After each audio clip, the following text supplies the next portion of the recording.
กลุ่มประชุมแลกเปลี่ยนทดถนบทเรียนเวียกงานก่อสร้างหลักฐานการเมืองพัฒนาชนบทแก้ไขความทุกข์ยากและเวียกงานสามสร้างระหว่างแขวงมฤคำไซและนครหลวงเวียงจันทน์ได้จัดขึ้นในตอนเช้าของวันที่14มีนาคม2026ที่ห้องประชุมสภาประชาชนแขวงด้วยให้เกียรติเป็นประธานของทานเลื่อนวิไลจันทารพันธ์ห้องเลขาพรรคแขวงห้องประธานสภาประชาชนแขวงผู้สินำเวียกงานก่อสร้างหลักฐานการเมืองท่านสินละปากรผมมะไซซีคณะภาคหัวหน้าห้องว่าการนครหลวงมีภาคส่วนเกี่ยวข้องทั้งสองฝ่ายเข้าร่วมในวาระดำเนินกองประชุมทั้งสองฝ่ายได้ผลัดเปลี่ยนกันรายงานสภาพรวมโดยย่อต่อกับการจัดตั้งปฏิบัติเวียกงานก่อสร้างหลักฐานการเมืองพัฒนาชนบทแก้ไขความทุกข์ยากและเวียกงานสามสร้างในระยะพันมา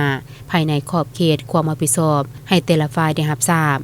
แขวงมฤคำไซประกอบมี7เมืองคือเมืองปักสันเมืองทวบาทเมืองปักกระดิ่งบริคันคำเกิดเมืองเวียงทองและเมืองไซจำพรทั่วแขวงมี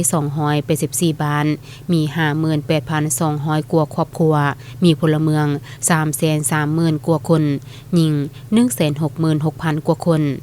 ตลอดระยะพันมาคณะพรรคแต่ละคันได้ถือเอาเวียกงานก่อสร้างหลักฐานการเมืองพัฒนาชนบทหอบดานเป็นเวียกงานจุดสมบูรณ์สิทธิ์ในการนำพาสินำถือเอาประชาชนเป็นเป้าหมายในการแก้ไขความทุกข์ยากโดยสุ่มใส่ในการจัดสรรภูมิลำเนาและอาชีพเคียงคู่กับการปลุกระดมทั่วสังคมประกอบส่วนเข้าในการแก้ไขความทุกข์ยากติดพันกับการพัฒนา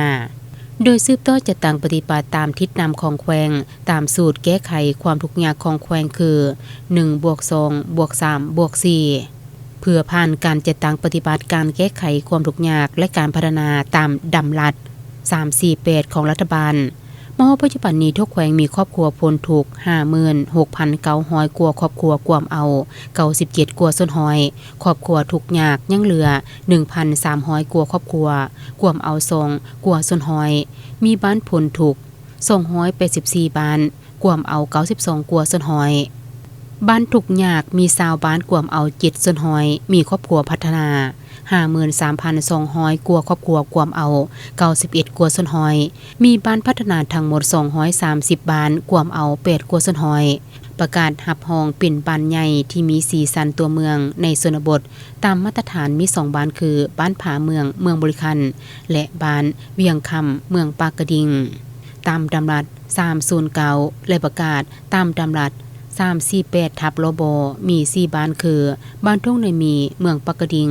บ้านห้วยคูนเมืองบริคัน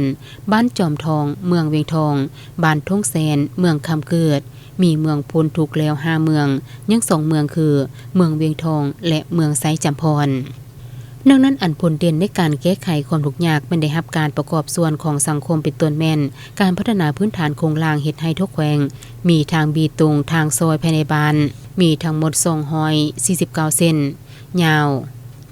7,900 กว่าเมตรมูลค่า67กว่าตือเก็บ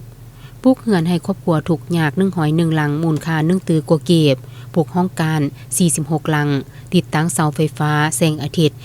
1,900 กว่าเสามูลค่า2ตือกว่าเก็บและอื่นๆพร้อมนี้คณะผิดชอบเวียกงานที่เกี่ยวข้องทั้ง2ฝ่ายที่เข้าร่วมกองประชุมยังได้ผลัดเปลี่ยนการประกอบความคิดเห็นแลกเป็นบทเรียนต่อกับการจัดตั้งปฏิบัติเวียกงานในด้านต่างๆร่วมกันเป็นต้นแม่นเวียกงานก่อสร้างหลักฐานการเมืองเวียกงานแก้ไขความทุกข์ยากและการพัฒนาชนบทรอบด้านการปรับปรุงหัวหน่วยการปกครองและพัฒนาเวียกงานในด้านอื่นๆอีกจำนวนหนึ่ง